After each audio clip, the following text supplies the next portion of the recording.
सहारा प्रणाम सारा समय में आपका स्वागत है। मैं हूं अनुज शर्मा। बुलेटिन की शुरुआत करेंगे आज की बड़ी खबरों के साथ। शाहू जी महाराज कानपुर विश्वविद्यालय के कुलपति विनय पाठक ने अपने खिलाफ इंदिरा नगर थाने में दर्ज एफआईआर को चुनौती देते हुए हाईकोर्ट की लखनऊ बेंच में याचिका दाखिल की है। यह याचिका जस्टिस राजेश सिंह चौहान और जस्टिस विवेक कुमार सिंह की पीठ के समक्ष बुधवार को सुनवाई के लिए सूचीबद्ध की गई है और इस याचिका में उनके खिलाफ दर्ज एफआईआर को रद्द करने के साथ ही गिरफ्तारी पर रोक लगाने की याचना भी दी गई है। दरअसल एक दिन पहले प्रोफेसर विनय पाठक पर 1 करोड़ 45 लाख रुपए की अवैध वसूली के चलते एफआईआर दर्ज की गई थी। आरोप है कि आगरा के डॉक्टर भीमराव अंबेडकर विश्वविद्यालय के कार्यवाहक कुलपति रहते हुए प्रोफेसर पाठक ने कमीशन के जरिए करोड़ों रुपए की अवैध कमाई की है। अंबेडकर विश्वविद्यालय में परीक्षा का काम करने वाली agency Digitex technology India private limited के managing director David Mario Davis ने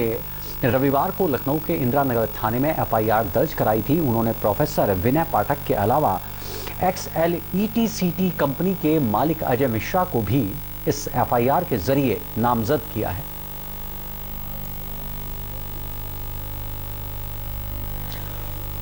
और ताजा अपडेट के लिए राजधानी लखनऊ से हमारे साथ जुड़ चुके हैं हमारे एसोसिएट एडिटर आलोक गुप्ता। आलोक, क्या है ये पूरा मामला? हाँ, देखिए, मैं बताना चाहूंगा कि प्रोफेसर विनय पाठक जब आगरा यूनिवर्सिटी में तैनात थे और वहां पर इनके ऊपर आरोप है कि किसी कंपनी से इन्होंने कुछ काम कराया था और उसके लिए करीब 1 करोड़ 45 लाख रुपए की रिश्वत की मांग कर रहे थे और उसका कमीशन भी इन्होंने वसूला था।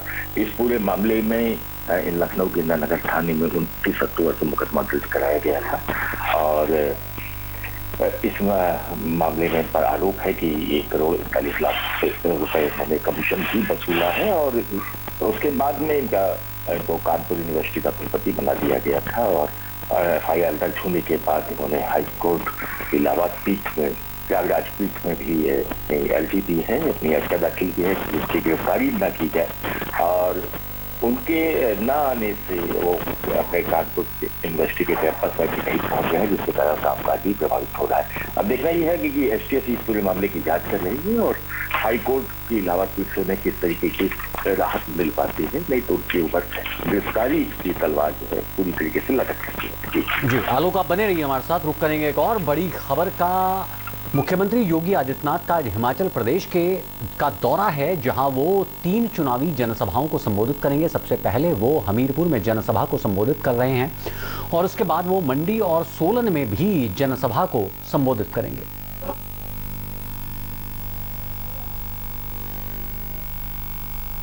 आलोक हमारे साथ जुड़े हुए हैं राजधानी लखनऊ से। आलोक, जाहिर तौर पर मुख्यमंत्री योगी आदित्यनाथ की कार्यशैली के चलते, उनकी राजनीतिक उपलब्धियों के चलते उत्तर प्रदेश जैसे सबसे बड़े सूबे में एक बेहतर प्रशासन और जीरो टॉलरेंस की नीति को लागू करने के लिए जाहिर तौर पर उनका जो राजनीतिक कद है वो बहुत ऊंचा हो चुका है।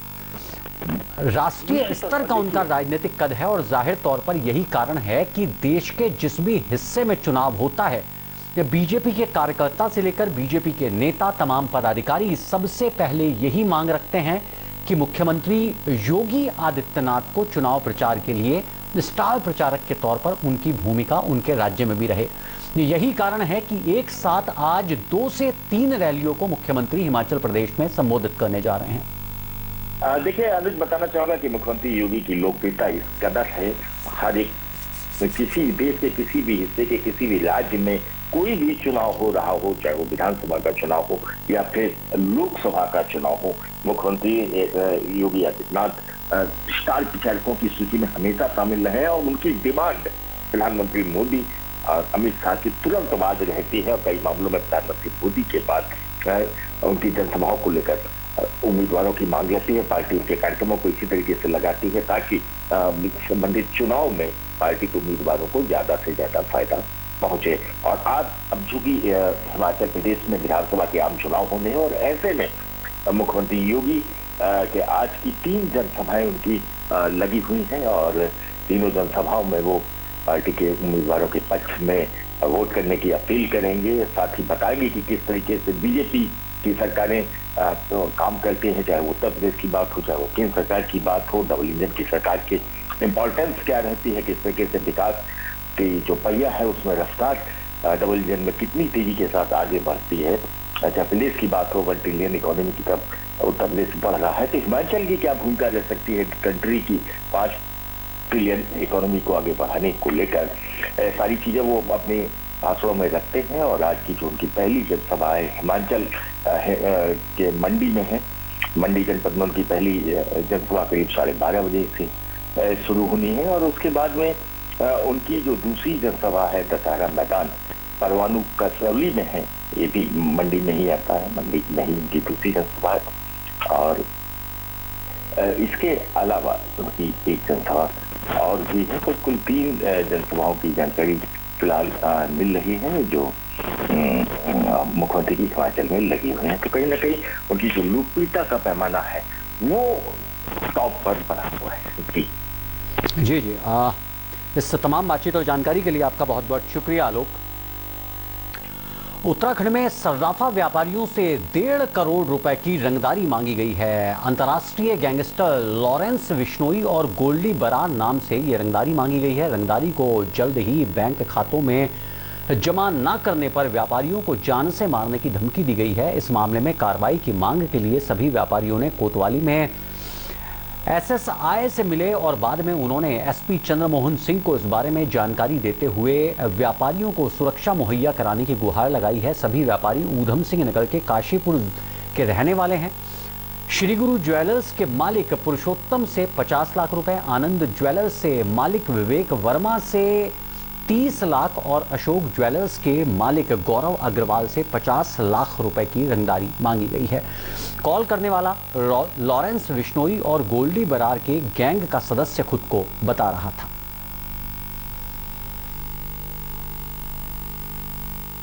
मैं अपनी शॉप पर बैठा था, वहाँ मुझे कनाडा के नंबर से फ़ोन आता है कि मैं गोल्डी बरार बोल रहा हूँ, तू गुरु ज्वेलर्स से बोल रहा है ना। मैंने कहा हाँ। कह रहा तू 50 लाख रुपए का इंतजाम कर ले, नहीं तो तुझे और तेरे परिवार को शूट कर देंगे। उसके बाद मैंने फ़ोन काट दिया। उसके बाद उसने 4-5 बार और फ़ोन करा, जो मैंने उठाया नहीं, और इसका संज्ञान मैंने कोतवाल साहब को अभी आके दिया। 3 व्यापारियों को अभी धमकी की सूचना मिली है और ये लोग मुझसे भी अभी मिलकर गए हैं, तो इन लोगों को सुरक्षा प्रदान की जा रही है थाना कोतवाली काशीपुर से। और इसमें हम देख रहे हैं कि ये जो नंबर है, एक ही नंबर से 3 अलग अलग व्यक्तियों को कॉल आई है, तो इसके बारे में हम जांच करेंगे और इस पर हम तुरंत कार्रवाई करेंगे। और ताज़ा अपडेट के लिए हमारे साथ जुड़ चुके हैं संवाददाता मुनीश चौहान। मुनीश, जाहिर तौर पर जिन गैंगस्टर्स की बात की जा रही है उनका ताल्लुक सीधे सीधे पंजाब से दिखाई देता है, जैसा कि इनका आपराधिक इतिहास बताता है। अचानक से उत्तराखंड के काशीपुर के ज्वेलर्स के पास फोन आना, क्या ये कोई शरारत हो सकती है या अब तक मिली जानकारी के मुताबिक, जो अब तक जांच हुई है उसके मुताबिक ये कॉल कनाडा से वाकई इसी गैंग के लोगों के द्वारा की गई है?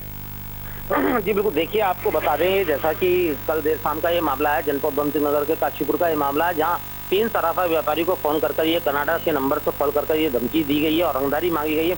आपको बता दें, इससे पूर्व भी अभी कुछ दिन पहले एक स्टोन क्रेशर मालिक है कुंडेश्वरी महल सिंह, उन्हें भी ऐसी कनाडा से फोन आकर धमकी दी गई थी, जिसके बाद में उनकी गोली मारकर हत्या कर दी गई थी। तो पुलिस उसी मामले को लेकर गंभीरता के साथ में इस मामले की जांच में जुट रखी है कि कोई ऐसी अप्रिय घटना ना हो जिससे माहौल खराब हो सके शहर का। इसके चलते पुलिस अपनी जो टीम गठित कर दी है, जांच टीम बैठा दी गई है। पुलिस का भी यही कहना है, जल्दी जो भी कार्रवाई करेगी, जल्दी इस मामले का खुलासा करा जाएगा। जी जी। उसके अलावा पुलिस का कहना है इस मामले का खुलासा किया जाएगा। जो कुछ फोन पर कन्वर्सेशन हुआ, जो कुछ बातचीत उनसे हुई, क्या वाकई उसको देखकर लग रहा था कि ये कोई शरारत नहीं है? क्योंकि पंजाब से पूरा ताल्लुक है इस पूरे गैंग का, और अचानक से उत्तराखंड का भी ऊधम सिंह नगर, ऊधम सिंह का एक छोटा सा कस्बा काशीपुर, और ये जो ज्वेलर्स हैं, क्या ये बड़े ज्वेलर्स माने जाते हैं? जी देखिए, जो तीनों सराफा व्यापारी हैं, ये तीनों ही बड़े ज्वेलर्स हैं। वहीं दूसरी बात, जो फोन कॉल किया गया गोल्डी बरार के नाम से, उनके पास में ये फोन आया जहां उनसे यही कहा गया कि 50 लाख रुपए, किसी से 30 लाख रुपए की मांग करी गई, नहीं तो उसके एवज में उनके परिवार को जान से मारने की धमकी भी दी गई है। पुलिस ने मामले की गंभीरता को लेते हुए जांच टीम बढ़ा दी है और परिवारों की सुरक्षा के लिए स्थानीय कोतवाली से सुरक्षा भी मुहैया कराई जा रही है। जी, आप पूरी खबर पर निगाह बनाए रखिए। तमाम अपडेट्स के लिए आपके पास लौटेंगे। आपका बहुत बहुत शुक्रिया। यहाँ वक्त हो चला एक छोटे से ब्रेक का। ब्रेक के उस पार भी खबरों का सिलसिला जारी रहेगा। आप चलते रहिए सहारा समय के साथ।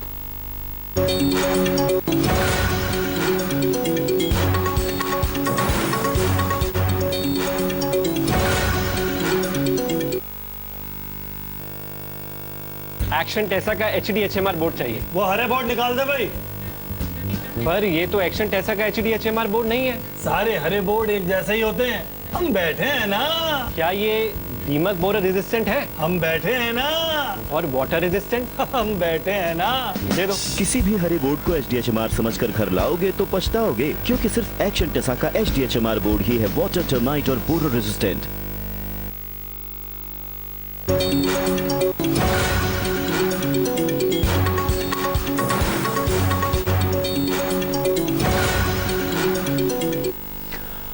अलीगढ़ में तेज रफ्तार बस अनियंत्रित होकर वाहनों को टक्कर मारती हुई आगे बढ़ती चली गई और इस हादसे में 5 लोगों की दर्दनाक मौत हो गई है, जबकि कई लोग बुरी तरह से जख्मी हुए हैं। यह घटना टप्पल क्षेत्र के कुराना गांव की है। आपको बता दें कि बस पंजाब सत्संग से लौट रही थी, तभी तेज रफ्तार बस अनियंत्रित हो गई, जिस कारण बस से कई गाड़ियों की टक्कर हो गई। हादसे में 3 लोगों ने मौके पर ही दम तोड़ दिया, जबकि 2 लोगों की इलाज के दौरान दर्दनाक मौत हुई है, जबकि कई लोग इस हादसे में बुरी तरह से जख्मी हुए हैं। सभी घायलों का जिला अस्पताल में इलाज जारी है। ताजा अपडेट के लिए हमारे साथ जुड़ेंगे हमारे संवाददाता। अनुबंधित बस थी, पंजाब में रजिस्टर्ड थी और टूरिस्ट कैरीज की बस थी। बस हालांकि खाली थी। खाली बस अनियंत्रित होकर एक महिंद्रा पिकअप से टकराई। महिंद्रा पिकअप में 5 लोग थे जो रात जगतारा के लिए आए थे पुराना गांव के पास टप्पल के। उनका एक्सीडेंट में घायल हुए और 3 की मौके पे ऑन द स्पॉट डेथ हो गई और 2 जो घायल थे वो अस्पताल ले जाते वक्त उनकी डेथ हुई है अस्पताल के अंदर। और इस तरीके से 5 लोगों का दुखद निधन हुआ इस दुर्घटना में।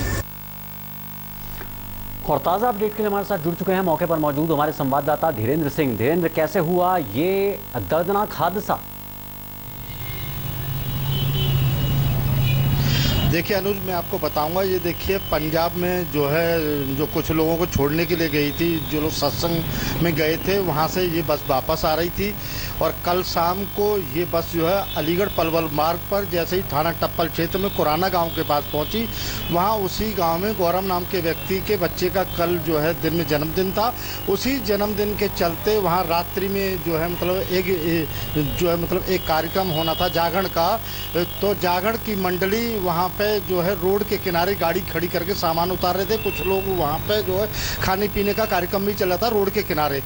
बस का ड्राइवर इतनी तेजी और लापरवाही से लाया था कि वो लगातार वाहनों को रोंदता चला गया। इसमें 6 बाइक और जो है मतलब एक अल्ट्रो कार, इसके अलावा करीब दर्जन वाहनों को जो उसको क्षतिग्रस्त कर दिया।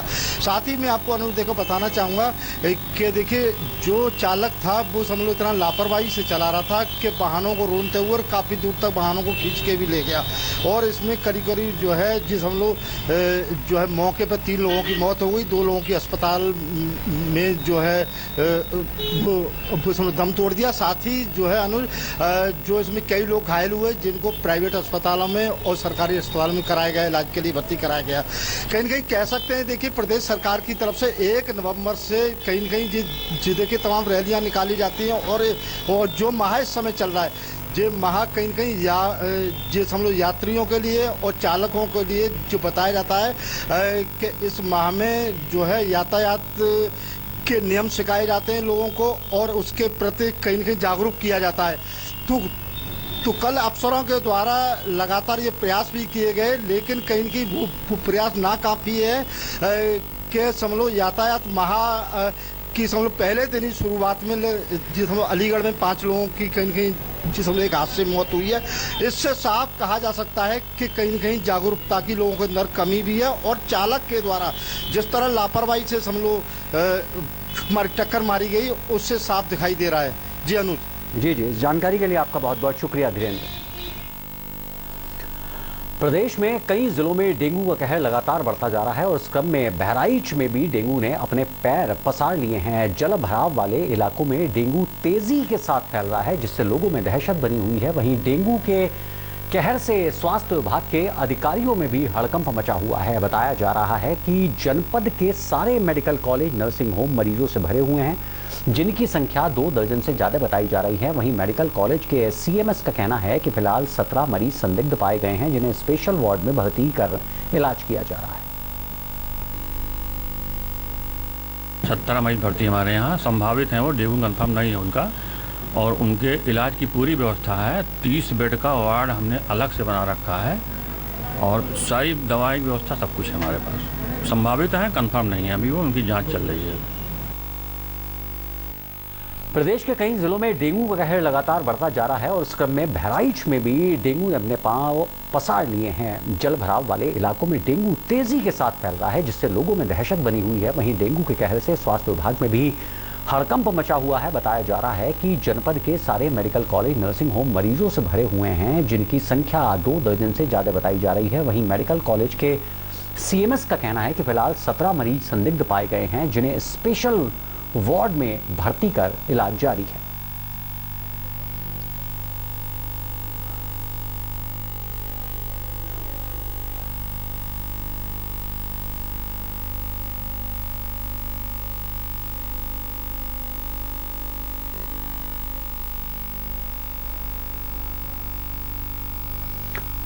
और ताज़ा अपडेट के लिए मौके पर मौजूद है हमारे संवाददाता कल्बे अब्बास। कल्बे, न सिर्फ जनपद में बल्कि पूरे प्रदेश में हम देख रहे हैं कि पिछले 7 दिनों में डेंगू का जो आंकड़ा है वो 4 गुनी रफ्तार के साथ तेजी से आगे बढ़ रहा है। इसकी रोकथाम के लिए क्या कुछ जिला प्रशासन की ओर से इंतजाम किए जा रहे हैं, और साथ ही जो डेंगू पॉजिटिव पाए गए हैं उनकी इलाज के लिए क्या कुछ विशेष प्रबंध अस्पतालों में आप देख पा रहे हैं? जी हाँ, यहाँ जिला अस्पताल में इस समय 17 मरीज डेंगू पे भर्ती हैं और जिनकी जांच कराई जा रही है। सीएमएस का कहना है कि ये संदिग्ध हैं और इसके लिए अलग से एक वार्ड बनाया गया है। लेकिन जो इसको मच्छर से ये होता है, साफ सफाई होनी चाहिए, तो फॉगिंग की कोई व्यवस्था नहीं है। नाले गंदे पड़े हुए हैं, शहर में काफ़ी गंदगी है। इस सब पर प्रशासन को ध्यान देना चाहिए, लेकिन इस पर ध्यान नहीं दिया जा रहा है। हालांकि जो मरीज निकल रहे हैं, ये ज़िला अस्पताल में इतने मरीज हैं और प्राइवेट अस्पतालों में भी हैं जिनकी संख्या अच्छी खासी है, और इस तरह से डेंगू के मरीज दिन पर दिन बढ़ते ही जा रहे हैं जी। लेकिन प्रशासन उनके लिए, जो जिला अस्पताल का प्रशासन है वो कह रहा है कि हम मुस्तैदी से इनका इलाज कर रहे हैं, इनके लिए स्पेशल वार्ड बनाया गया, दवाएं हमारे पास सारी उपलब्ध हैं। लेकिन इसके अलावा साफ सफाई पर खास ध्यान देना चाहिए, जो नहीं दिखाई पड़ रहा। जी जी जी जी, आप पूरी खबर पर निगाह बनाए रखिए। तमाम अपडेट्स के लिए आपके पास लौटेंगे। फिलहाल आपका बहुत बहुत शुक्रिया। गाजियाबाद के डासना जेल से सुनवाई पर आए एक कैदी का जेल की बैरक से वीडियो कॉल करने का वीडियो सोशल मीडिया पर तेजी से वायरल हो रहा है। वहीं वीडियो वायरल होने की खबर सुनकर जेल अधीक्षक आलोक कुमार सिंह ने एसएसपी को पत्र लिखा और जेल में उपस्थित पुलिसकर्मियों पर लापरवाही के आरोप लगाए हैं, जिसके बाद एसएसपी ने वायरल वीडियो की जांच के निर्देश एसपी को दिए हैं, जिसमें पता चला है कि कुछ पुलिसकर्मियों ने घूस लेकर कैदियों को हवालात में मोबाइल देकर उनकी बात वीडियो कॉल के जरिए कराई थी। वायरल इसके बाद ये वीडियो हुआ है, जिसके बाद एसएसपी ने 3 पुलिसकर्मियों को तत्काल प्रभाव से निलंबित कर विभागीय जांच के आदेश दिए हैं।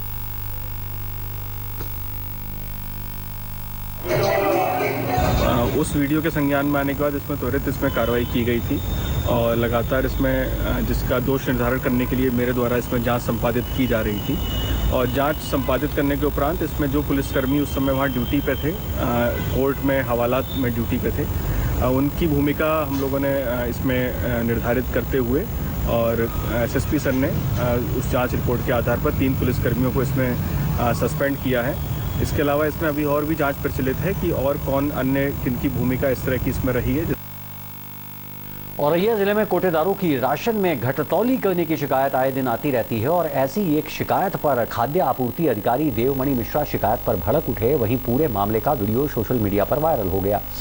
वीडियो में शिकायतकर्ता ने कोटेदार को पूरा राशन मिलने के बाद भी कटौती की शिकायत की है। वहीं देवमणि मिश्रा ने मामले में सफाई देते हुए कहा है कि गोदाम में राशन की कमी के कारण राशन में देरी हो जाती है। फिलहाल पुलिस ने देवमणि मिश्रा पर मुकदमा दर्ज कर जांच शुरू कर दी है।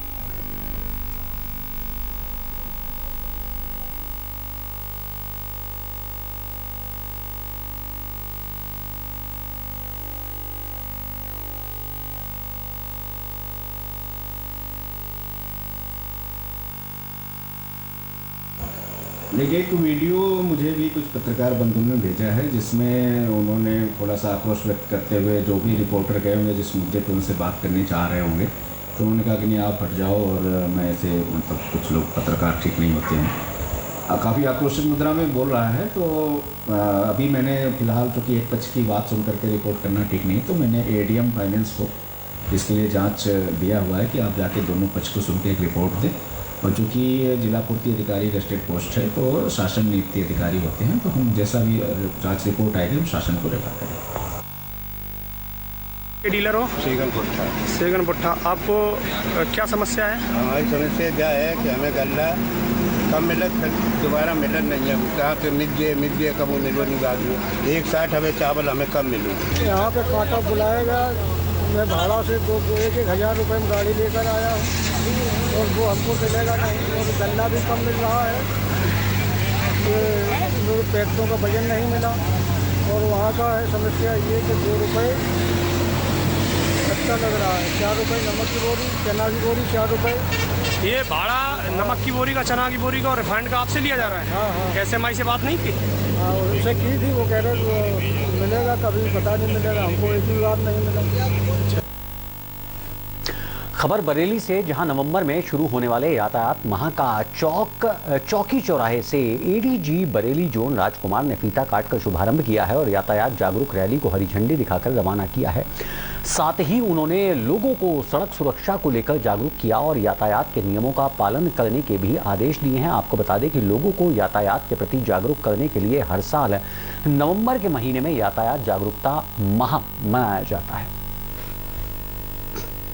हम आम जनता को जागरूक करें ट्रैफिक नियमों के प्रति और ट्रैफिक नियमों का पालन सभी के द्वारा किया जाए। ट्रैफिक नियम आम जनता की सुविधा के लिए बनाए गए हैं और इनसे उनकी सहूलियत होती है और जिससे यातायात सुगम होता है। तो मेरी अपील सभी लोगों से है कि आप सभी लोग ट्रैफिक नियमों के बारे में जानकारी रखें और उसका पालन कराएंगे, आप ही को सहूलियत होगी और आप ही की जीवन रक्षा होगी। राजधानी लखनऊ में एक ऐसा मामला सामने आया है जहां एक निजी क्लिनिक में डॉक्टर की लापरवाही की वजह से मासूम की जान चली गई। मामला बढ़ने पर सीएमओ की रिपोर्ट के आधार पर आरोपी डॉक्टर के खिलाफ मुकदमा दर्ज कर लिया गया है, लेकिन अभी तक पीड़ित परिवार को इंसाफ नहीं मिल पाया है। देखते हैं सहारा समय संवाददाता रजत सिन्हा की ये खास रिपोर्ट। एक और जहां सरकार स्वास्थ्य सुविधाओं को बेहतर बनाने के लिए संसाधन जुटाने के साथ ही डॉक्टरों की भर्तियां कर रही है, वहीं राजधानी लखनऊ में ही एक निजी डॉक्टर की लापरवाही से एक बच्चे की जान चली जाती है। सीएमओ की रिपोर्ट के बाद पुलिस मुकदमा दर्ज कर खानापूर्ति कर लेती है। वहीं पीड़ित परिवार न्याय की आस में आज भी दर-दर भटक रहा है। मामला राजधानी के हुसैनगंज थाना क्षेत्र का है, जहां अपने 7 साल के बच्चे रेयांश को बुखार आने पर पिता गौरव जायसवाल ने उसे बीती 28 अगस्त को नवजीवन चाइल्ड केयर सेंटर में दिखाया। डॉक्टर ने बिना किसी परीक्षण के रेयांश को मलेरिया बताते हुए अन्य दवाओं के साथ ही उसे लारिगो नामक दवा भी पर्चे पर लिख दी। परिजनों ने निकट के ही medical store Shri Om medical से सारी दवाएं खरीद ली। पर्चे पर लिखी दवाओं के अनुरूप मेडिकल स्टोर संचालक ने लारिगो इंजेक्शन दे दिया, जिसे परिजनों ने रेयांश को लगवा दिया। इंजेक्शन लगते ही रेयांश की तबीयत खराब होने लगी। 28 अगस्त को जो है हमारे बेटे की तबीयत खराब हुई। 29 तारीख को जो है हम सुबह जो है उसको लेके मैं अपने मिसेस के साथ गया था डॉक्टर को हुसैनगंज दिखवाने के लिए, डॉक्टर मुकेश केसरवानी को। मुकेश केसरवानी को जो है 9 बजे जब हम दिखवाने के लिए हम वहाँ पे गए तो वहाँ पे जो है उन्होंने जो है दवा जो है सारी जो है उन्होंने लिखी और उसके बाद जो है फिर हम दवा जो है लेने के लिए जो है हम मेडिकल स्टोर गए और वहाँ पे उन्होंने जो है एक इंजेक्शन हमको जो है प्रोवाइड किया। जो कि लेरेगो नाम का जो है एक इंजेक्शन था, जो कि डॉक्टर ने लिखा था। और चूँकि जो है मैं पीजीआई के पास रहता हूँ, तो इसलिए मैं वहाँ पे ले गया, और डॉक्टर ने भी कुछ ऐसा नहीं कहा था कि जो है कि आप वापस लाके मुझे कोई दवा दिखाइए या कुछ इस तरीके का। तो मैं घर ले गया, फिर वहाँ पे जो है पड़ोस में जो है हमारे जो है नर्स एक रहती हैं, जो पीजीआई में जो है जॉब करती हैं, तो उनको जो है मेरी वाइफ और मेरी मदर जो है लेके गई वहाँ पे जो है इंजेक्शन जो है दिलवा दिया। इंजेक्शन लगने के बाद तुरंत उसको जो है विद इन अ सेकेंड जो है हार्ट अटैक उसको आ गया। 5 सितंबर को मासूम रियांस जिंदगी की जंग हार गया। एक निजी बड़े अस्पताल में उसकी मौत हो गई। परिजन दोषी डॉक्टर और मेडिकल स्टोर संचालक पर मुकदमा लिखाने के लिए हुसैनगंज थाने गए, लेकिन पुलिस ने यह कहकर मामला टाल दिया कि मुख्य चिकित्सा अधिकारी की रिपोर्ट आने के बाद ही मुकदमा लिखा जाएगा। मुकदमा लिखवाने और दोषियों पर कार्रवाई के लिए परिजनों ने राष्ट्रपति से लेकर मुख्यमंत्री जी के यहाँ तक गुहार लगाई।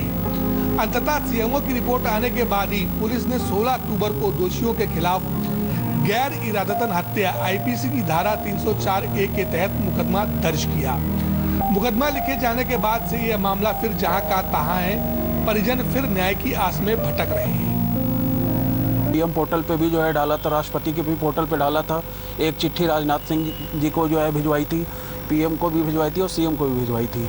हमारा बेटा जब जिंदा था 3 तारीख को, तो हमारा छोटा वाला भाई गया था एफआईआर के लिए, तो उन्होंने ये कहते हुए कह दिया कि जो है कि ठीक है हम कार्रवाई करते हैं, लेकिन ऐसा कुछ हुआ नहीं। जब 5 तारीख को बेटे की डेथ हो गई, तो हम सब लोग जो है उसी दिन, जिस दिन दफनाया मैंने बेटे को, उसी दिन जो है हुसैनगंज थाने में हम गए क्या कि एफआईआर हो सके। लेकिन उस दिन भी उन्होंने कहा कि कार्रवाई होगी, लेकिन सीएमओ की रिपोर्ट आने के बाद होगी। वहाँ तक इन्होंने कहीं भी कोई भी चीज़ ऐसी नहीं बताई कि जो है कि एफआईआर तुरंत लिखा जा सके। सीएमओ ने अपनी रिपोर्ट में डॉक्टर को दोषी पाया है। उनका रजिस्ट्रेशन जो क्लिनिक जो है उनका जो चल रहा है नवजीवन ज्योति केयर के नाम से, एक तो उदयगंज में है और एक हजरागंज में है, जो कि उसका रजिस्ट्रेशन ऑनलाइन नहीं पाया गया है। सीएमओ ने भी जो है अपनी रिपोर्ट में पुष्टि की है, और उन्होंने जो है आगे जो है फॉरवर्ड कर दिया है कि ताकि इनका लाइसेंस जब्त हो सके और वो जो है क्लिनिक उनकी बंद कराई जा सके। मेडिकल के स्टोर के खिलाफ भी जो है कोई कार्रवाई अभी हुई नहीं, क्योंकि उनका जो है लगातार शॉप खुल रही है। जब पुलिस वाले से हमने कहा तो वो कह रहे कि जो है कि वो फरार हो गया, वो नहीं दिख रहा है, लेकिन हम पकड़ लेंगे, कोई ऐसी बड़ी बात नहीं है। लेकिन गिरफ्तारी नाम की कोई भी चीज़ ऐसी है नहीं सर। मुकदमा लिखे जाने के बाद भी आरोपी डॉक्टर जहां खुलेआम अपनी क्लिनिक और मेडिकल स्टोर संचालक अपनी दुकान चला रहा है, वहीं पुलिस शायद और सबूतों का इंतजार कर रही है। इस मामले में जब सहारा समय की टीम ने पुलिस के आला अधिकारियों से संपर्क करने की कोशिश की, तो उनका समय नहीं मिला।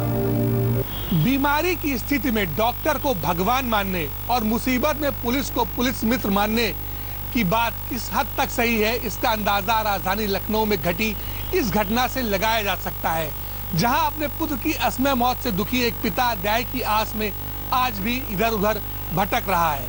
सारा समय के लिए लखनऊ से कैमरामैन समीम हुसैन के साथ रजत सिन्हा। खबर प्रयागराज से, जहां boys high school and college में 3 दिवसीय सांस्कृतिक एवं खेल उत्सव एल्फ्रेस्को का आयोजन काफ़ी धूमधाम से किया गया है, जिसमें शहर के 16 प्रमुख कॉलेजेस और पूना के 2 कॉलेजेस के 500 छात्र छात्राएं शामिल हुए हैं। खेल उत्सव के दूसरे दिन छात्र छात्राओं ने रंगारंग कार्यक्रम और नाट्य प्रस्तुति दी है। क्रिकेट बास्केटबॉल प्रतियोगिता का भी आयोजन किया गया है। कार्यक्रम में मुख्य अतिथि के तौर पर शरीक हुए इलाहाबाद जोन के अपर पुलिस महानिदेशक आयोजन की उन्होंने सराहना की है। इस मौके पर कॉलेज की academic head Shrimati C.A. Luke ने कहा है कि इस तरह के आयोजनों से प्रतिभा निकलती है और बच्चों के व्यक्तित्व का विकास होता है। आगे बढ़ने से पहले आपको बता दें कि इसी स्कूल से सदी के महानायक अमिताभ बच्चन ने भी प्रारंभिक शिक्षा ग्रहण की थी। ये एक्चुअली BHS जो है वो 160 इयर्स कंप्लीट किया है इस साल, और ये हमारे लिए बहुत ही एक गर्व की बात है। और इसलिए हम लोगों ने इस टाइम ज़्यादा इनवाइट दिए हैं स्कूल्स को। इलाहाबाद प्रयागराज से भी और पुणे से भी आए हैं, और कम से कम 18 स्कूल्स आए हैं। तो इसमें हमने सिर्फ कल्चरल नहीं रखा है, इसमें एजुकेशन भी है, इसमें क्विज भी है, इसमें गेम्स भी हैं, games like football, basketball for girls and boys, there is cricket, and so इससे यानी एक all round development for all the children and bring out the best in them. उन सबसे जो खूबसूरत यानी एक चीज़ ये है कि बच्चे आप एक दूसरे से compete कर रहे हैं एक हेल्दी मैनर में। खबर बाराबंकी के असांद्रा थाना क्षेत्र से, जहां दबंगों ने एक दलित परिवार पर लाठी डंडों से हमला कर उनके हाथ पैर तोड़ दिए हैं। परिवार के 3 लोगों को गंभीर हालात में जिला अस्पताल में भर्ती करा दिया गया है। बताया जा रहा है कि पिछले साल एक दलित नाबालिग लड़की को गांव के ही दबंगों ने अगवा कर लिया था और उसके साथ गैंगरेप किया गया था। दबंगों ने ऐसा कई बार किया है जिसमें पीड़ित मां बन गई। हालांकि इस दौरान आरोपियों ने पीड़िता की किसी युवक से शादी कराने की भी कोशिश की थी, लेकिन पीड़िता ने पुलिस में शिकायत दर्ज करा दी, जिसके आधार पर 3 आरोपियों को गिरफ्तार कर जेल भेज दिया गया है। और बाद में आरोपियों के परिजनों ने पीड़िता और उसके माता पिता पर लाठी डंडों से हमला कर दिया। फिलहाल पुलिस इस पूरे मामले में कार्रवाई में जुटी हुई है और चौथे आरोपी की तलाश सरगर्मी से की जा रही है। पूरा मामला ये है कि जो पहले कुछ केस चल रहा था तो इनके लिए एक लड़का था, इसके लड़के के थे मारने के लिए ये सब आए थे मारने। किसको मारने आए थे? इसकी लड़के को। आपकी लड़की को? हाँ। क्या नाम है इसका? रोहिणी। अच्छा, क्यों मारने आए थे? उनके जो है उनके बाप पिताजी हैं जेल में। किस मामले में? इसी के क्या हुआ था? बलात्कार में। अच्छा, तो जेल में है तो इसलिए मारने के लिए आए थे कि तुम्हारी वजह से मेरे पिताजी जेल के अंदर है? तुम्हारी वजह से पिताजी मेरे जेल के अंदर है इसीलिए उसकी लड़की को फिर मारने आए थे? हाँ। अच्छा। दुष्कर्म की एक घटना 2021 में हुई थी जिसमें अब भी कुछ लोग जेल में हैं। उसी में से एक के परिवार के लोगों ने पीड़ित पक्ष के इन लोगों के साथ मारपीट किया था। सूचना प्राप्त होते ही पुलिस ने तत्काल इनको हॉस्पिटल ले जाकर बेहतर से बेहतर इलाज कराया और अभियुक्तों की गिरफ्तारी के लिए 3 टीमों का तत्काल गठन कर दिया गया। कुल 4 लोगों को नामजद करते हुए मारपीट संबंधी तहरीर प्राप्त हुई थी, जिसके आधार पर अभियोग पंजीकृत कर लिया गया और इसके संदर्भ में 2 लोगों की गिरफ्तारी की गई है जो अभियुक्त हैं, नामित अभियुक्त हैं। तो फिलहाल इस बुलेटिन में इतना ही। ताज़ा तरीन खबरों के लिए आप लॉगिन कर सकते हैं हमारी वेबसाइट samelive.com सहारा।